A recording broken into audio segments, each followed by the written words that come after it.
Assalamualaikum warahmatullahi wabarakatuh. Selamat pagi dan salam sejahtera untuk kita semua. Apa kabar anak bapak sekalian pada pagi hari ini? Mudah-mudahan dalam keadaan sehat walafiat dan masih bersemangat dalam mengikuti pembelajaran matematika peminatan ini. Baiklah, pada pagi hari ini kita melanjutkan materi pembelajaran kita tentang nilai maksimum dan minimum fungsi trigonometri. Melanjutkan pembelajaran kita pada minggu-minggu yang lalu. Nah, pada kesempatan ini, sebelum kita belajar, seperti biasa, silakan kepada anda sekalian untuk berdoa, memohon kepada Allah Subhanahu wa Ta'ala, Tuhan Yang Maha Kuasa, mudah-mudahan pembelajaran ini lancar dan anda sekalian lebih cepat memahami pembelajaran ini. Baik, nilai maksimum dan minimum fungsi trigonometri. Sekarang kita masuk ke bentuk A sin X tambah B cos X. Ya. Nah, kita langsung saja kepada contoh. Tentukanlah nilai maksimum dan minimum fungsi trigonometri fx sama dengan 4 cos kuadrat x tambah 14 sin kuadrat x tambah 24 sin x cos x tambah 10. Nah, sebelum kita menyelesaikan persoalan ini, kita lihat bahwa fungsi trigonometri bentuk ini adalah termasuk fungsi yang agak rumit, ya. Karena variabel-variabelnya tidak sejenis. Ada yang kuadrat, ada yang tidak, ya. Kemudian ada juga yang bercampur, ini tunggal cos X, ini sin X tunggal, ini bercampur sin X cos X. Jadi ini termasuk fungsi trigonometri yang agak rumit. Nah, untuk itu, sebelum kita menyelesaikan ini, kita lihat ini penyelesaiannya. Fungsi di atas terlebih dahulu kita sederhanakan. Ya, disederhanakan dulu fungsi di atas menjadi suku-suku yang sejenis supaya kita mudah mengoperasikannya. Nah, perhatikan bagaimana cara kita menyederhanakan fungsi di atas ini. Fx sama dengan 4 cos kuadrat X tambah 14 sin kuadrat X tambah 24 sin X cos X tambah 10. Nah, sebelum kita menyelesaikan ini, kita ingat nih. Di sebelah ini kita perhatikan, ingat beberapa identitas trigonometri berikut ini. Seperti misalnya sudut rangkap sin 2x. Ini identitasnya atau rumusnya sama dengan 2 sin x cos x. Cos kuadrat x tambah sin kuadrat x sama dengan 1. Jadi nanti kalau kita mau mencari cos kuadrat x-nya berarti sin kuadrat x pindah ke kanan menjadi 1 dikurang sin kuadrat x. Atau kalau kita mau mencari nilai sin kuadrat x-nya, berarti sin kuadrat x sama dengan 1 dikurang cos kuadratnya yang pindah ke kanan. Jadi sin kuadrat x sama dengan 1 kurang cos kuadrat x.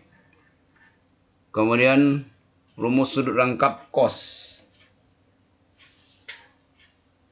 Cos 2x itu adalah cos kuadrat x dikurang sin kuadrat x. Jadi kalau salah satunya kita tukar atau substitusikan, misalnya ini cos kuadrat x-nya. Cos kuadrat x tadi adalah 1 kurang sin kuadrat x. Nah, ini dia 1 kurang sin kuadrat x. Sengaja dikurung supaya jelas yang mana yang disubstitusikan. Jadi cos kuadrat x ini kita tukar nilai dengan 1 kurang sin kuadrat x. Disederhanakan menjadi 1 kurang min sin kuadrat ada 2, berarti min 2 sin kuadrat x. Jadi cos 2x ini bisa juga ditukar menjadi 1 kurang 2 sin kuadrat x. Maka kalau kita pindahkan min 2 sin kuadrat x ini ke kiri, menjadi positif dia ini 2 sin kuadrat x sama dengan 1 kurang cos 2x-nya pindah ke kanan. Jadi 2 sin kuadrat x sama dengan 1 kurang cos 2x. Kemudian berdasarkan dari asalnya cos 2x sama dengan cos kuadrat X kurang sin kuadrat X. Itu juga kalau nilai sinnya yang kita substitusikan, sinnya yang kita tukar, maka nilai sin tadi adalah 1 kurang cos kuadrat X. Ini berarti min kurung sin kuadrat X ini tukar menjadi 1 kurang cos kuadrat X. Kita buka kurungnya berarti cos kuadrat X min dikali min jadi positif, jadi cos kuadrat X tambah jadinya cos kuadrat X jadi 2 cos kuadrat X. Sedangkan satunya adalah kali keluar ini min 1. Jadi 2 cos kuadrat X min 1. Maka kalau kita cari nilai 2 cos kuadrat X-nya, berarti 2 cos kuadrat X sama dengan satunya dipindahkan ke kiri menjadi positif 1, ya, sini positif 1 tambah cos 2x. Nah, kita tukar saja letaknya seperti ini. Jadi 2 cos kuadrat x sama dengan 1 tambah cos 2x. Nah, ini untuk menyederhanakan, ya, beberapa identitas yang berguna untuk menyederhanakan soal kita ini. Nah, coba kita lihat, kita mulai menyederhanakan. Ini ada 4. Nah, soalnya tadi 4 cos kuadrat X kita keluarkan 2-nya, jadi tinggalkan di dalam 2 cos kuadrat X. Kenapa kita buat 2 cos kuadrat X? Karena ini nilainya ada 2 cos kuadrat X ini. Nanti kita substitusikan. Kemudian 14 sin kuadrat X ini kita jadikan 7-nya keluar, di dalamnya adalah 2 sin kuadrat X. 24 sin X cos X ini kita keluarkan 12-nya, maka di dalamnya ada 2 sin X cos X tambah 10. Nah, kemudian baru kita tukar 2 cos kuadrat X ini kita tukar dengan nilai yang ini tadi, 1 tambah cos 2X. Ini dia, 1 tambah cos 2X. 2 sin kuadrat X yang ini tadi kita tukar dengan 1 kurang cos 2X. Ini dia, 2 sin X cos X kita tukar dengan mana tadi, ini di atas, tukar dengan sin 2X, ya. Jadi hasilnya adalah ini, 12 sin 2x tambah 10. Kita kalikan ke dalam, 2 kali 1 2, 2 kali cos 2x berarti 2 cos 2x, 7 kali 1 7, 7 kali min cos 2x adalah min 7 cos 2x. Ini 12 sin 2x tetap, tambah 10. Nah, kita lihat ada yang konstanta, 2 tambah 7. Ya, 2 ya, 2 tambah 7 9. Ini dia 9-nya. Tambah 10 ini. Nah, jadinya ini bisa jadi 19 nih sebenarnya nih. Ya, boleh saja ya. Ini bisa jadi 19. 9 tambah 10 jadi 19. Enggak masalah. Jadi 9 boleh saja. 9 kurang 5 cos 2x tambah 12 sin 2x tambah 10. Nah, bisa juga ini sebenarnya disederhanakan, 10 tambah 9 ini adalah jadi 19, boleh. Begini juga tidak masalah. Yang penting kita sudah dapat bentuk yang sejenisnya nih. Ini kan sama-sama 2x, sama-sama 2x sudutnya. Nah, kemudian berikutnya, syarat terjadinya nilai maksimum atau minimum adalah turunan pertama sama dengan 0. Itu sudah ketentuan. Karena turunan pertama itu sama dengan gradien. Pada saat dia maksimum atau minimum, gradiennya merupakan garis mendatar. Setiap garis yang mendatar itu berarti ya gradiennya 0. Maka f aksen x sama dengan 0. Jadi ini syarat daripada terjadinya nilai maksimum atau minimum. Nah, kita kembali kepada fungsi ini. 9 kurang 5 cos 2x tambah 12 sin 2x tambah 10. Kita turunkan. Diturunkan menjadi f aksen x-nya. Turunnya 9, 0. Turunan min 5 cos 2x ini adalah turunan cos 2x itu min sin. Ya, min sin. Nah, min sin kalau kali dengan min menjadi positif. Positif dia. Plus sin 2x. Dikali sama 2. turunan 2x ini adalah 2. Jadi 2 kali 5, 10. Jadi 10 sin 2x. Ya. Kemudian turunan dari 12 sin 2x. 12 sin 2x berarti 12 cos 2x kali 2. Berarti 24 cos 2x. Nah, ini turunannya ya.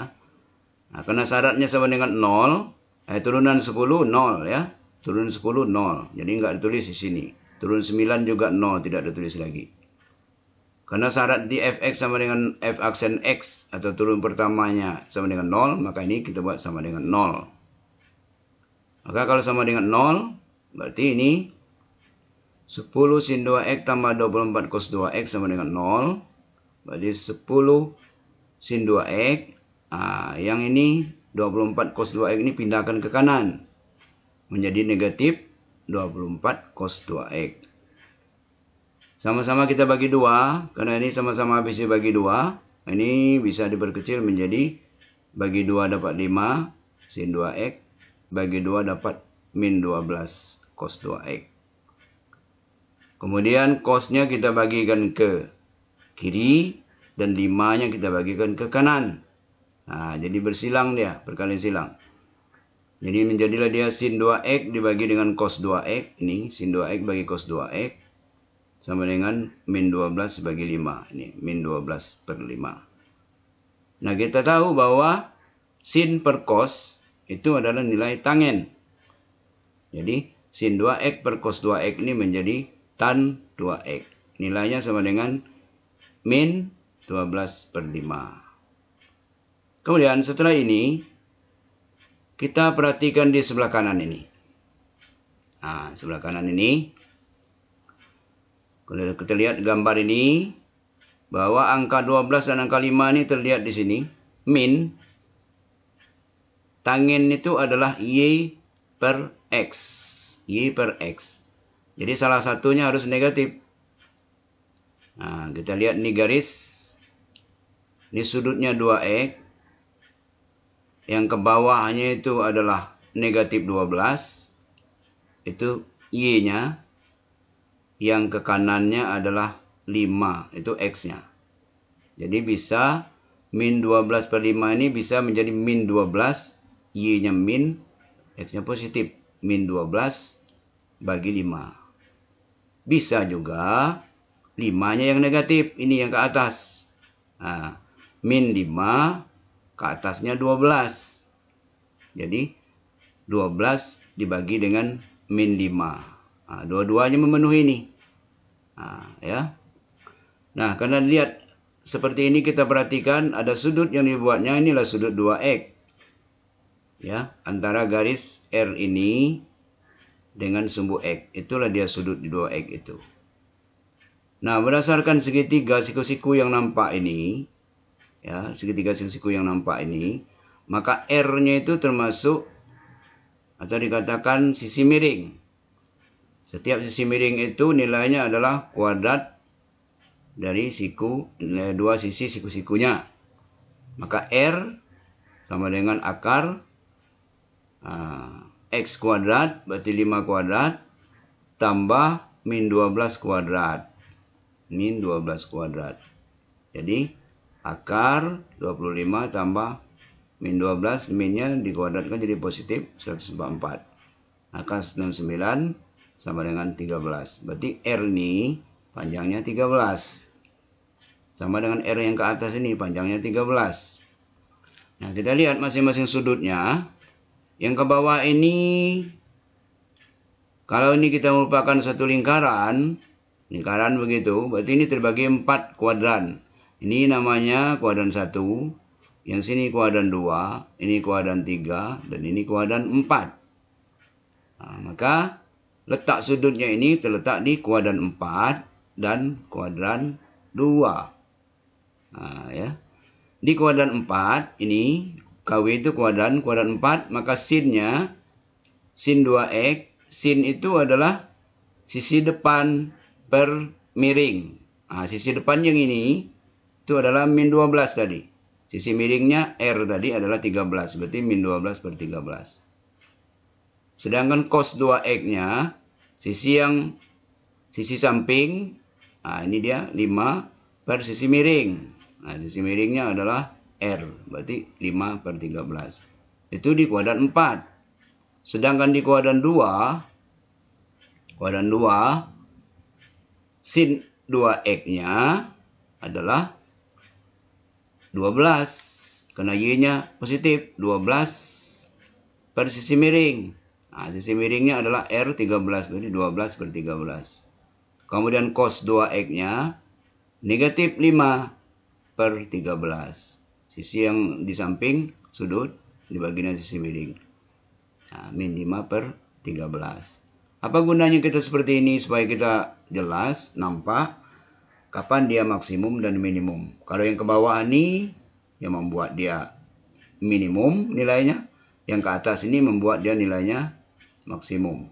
Nah, jadi sin 2x dan cos 2x pada masing-masing kuadran kita substitusikan ke fungsi awal. Nah, jadi ini pada masing-masing kuadran ini nanti kita substitusikan kepada fungsi awal. Kuadran 4 menghasilkan nilai minimum. Kuadran 4-nya ini, karena dia ke bawah, menghasilkan nanti nilai minimum. Sedangkan kuadran 2 menghasilkan nilai maksimum. Karena dia ke atas menghasilkan nilai maksimum. Nah, mari kita substitusikan masing-masing. Kita lihat fungsi asalnya tadi. Jadi fungsi asal tadi adalah fx sama dengan 9 kurang 5 cos 2x tambah 12 sin 2x tambah 10. Pada kuadran 4, fx sama dengan 9. Nah, kuadran 4 kita pakai ini. Sin 2x-nya adalah min 12 per 13. Nah, cosnya 5 per 13. Sinnya min 12 per 13. Ini yang masukkan ke sini. 5 per 13 untuk cos. Min 12 per 13 untuk sin. Nah, kita hitunglah nilainya. Jadi 9 kurang 25 per 13. 12 kali 12. 144 per 13. Tambah 10. Jadi 169 per 13 jadi 13. Jadi 9 kurang 13 tambah 10. Hasilnya adalah 6. Nilai 6 ini adalah nilai minimum. Terjadi di kuadran 4. Yang ini, ke bawah ini. Nah, itulah dia. Kemudian, di kuadran 2. Nanti akan terjadi nilai maksimum. Kuadran 2 tadi kita masukkan cos 2x-nya min 5 per 13. Ini, min 5 per 13. Masukkan ke sini. Ya. Jadi 9 kurang 5 kali min 5 per 13. Tambah 12 kali 12 per 13 sin yang ada di sini, yang di kuadran 2. Nah, inilah hasilnya. Jadi kita jumlahkan tambah 10 ya. 9 min kali min jadi positif, berarti positif 25 per 13. 12 kali 12 144 per 13. Ini jumlahnya 169 per 13 tambah 10. Jadi 9 tambah 13 tambah 10 jadi 32. Inilah nilai maksimum. Jadi nilai minimumnya terjadi pada kuadran 4, nilai maksimumnya terjadi pada kuadran 2. Nah, demikian. Tidak begitu sulit. Silakan nanti dipelajari lagi. Kalau ada pertanyaan silakan tanya kepada Bapak, baik di kelas maupun melalui WA boleh. Lebih kurang mohon maaf. Demikian penjelasan Bapak. Nanti soalnya menyusul dalam bentuk ya dikirim, nanti Bapak kirim soal untuk latihannya. Terima kasih. Assalamualaikum warahmatullahi wabarakatuh.